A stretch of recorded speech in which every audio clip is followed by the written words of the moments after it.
Don't judge me. Okay. Let's talk about guilty pleasures.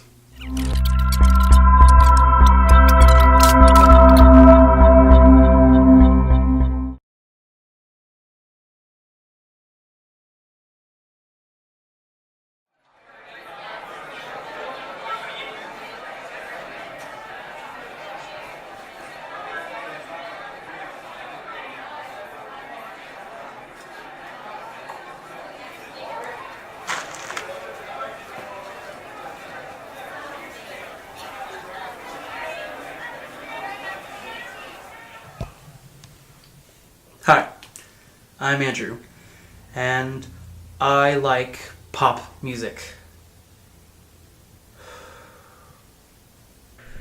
Yep, that was a support group joke.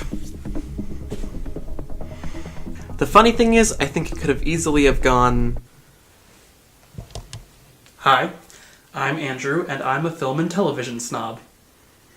No, we're done with that joke. But being a film and television snob, liking the kind of music I like doesn't really fit in with the intellectual persona I've crafted. So then what? Guilty pleasure, right? Well, recently, I've heard several arguments against the use of the term guilty pleasures. Maybe we should just like what we like and own it. Yes? I mean, it makes sense. Obviously, we enjoyed the work genuinely on some level, or it wouldn't be a guilty pleasure, it would be an ironic pleasure. So why be made to feel embarrassed over something that's supposed to entertain us and make us feel good? If other people don't like it, they can go do their own thing. Right? Baby, baby, baby, oh, baby, baby. No! Babe. At the same time, I do believe that intelligence is a factor with a work of art. This is not to say it has anything to do with the intelligence of the artist or the audience of that work of art, just that some things engage us on a more intellectual level and some things on other levels. But I don't think that the perceived intelligence of a work is necessarily the point. The point is, what purpose or role does this work fill in its audience's life? For me, film typically tends to fulfill the more intellectual role in my life, whereas music for me tends to be more of a driving experience. All I want from my music when I'm driving is a good beat and a catchy melody. This is why when hearing something like a film is a difficult film, I'm more likely to respond with, cool, I'll watch that. But when I hear that a song is a difficult song, I'm more likely to be, nah thanks, I got my Kesha. And while she's speak singing and die younging and brushing her teeth with a bottle of Jack, all things I find very inadvisable. I know I shouldn't like her, but I do.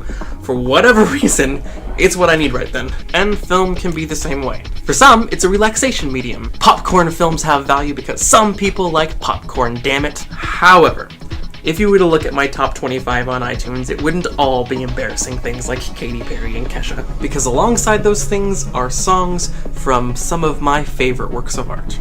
I'm of course referring to musicals like Spring Awakening, or Next to Normal, or Avenue Q.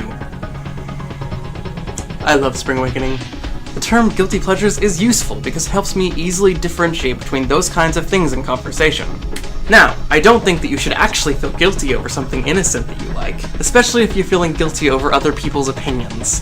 Maybe we need a new term for guilty pleasures. The philosopher Mill used the terms higher and lower pleasures. Higher pleasures for things that required work and time before they paid off, but ultimately he thought were more rewarding, and lower pleasures for things with immediate and insubstantial rewards. But using the term lower pleasures to describe the pop music I like sounds pretentious and dirty. So for now, I'll stick with the much less pretentious and slightly less dirty guilty pleasures. But what do you think? Should we just stop using the phrase guilty pleasures altogether?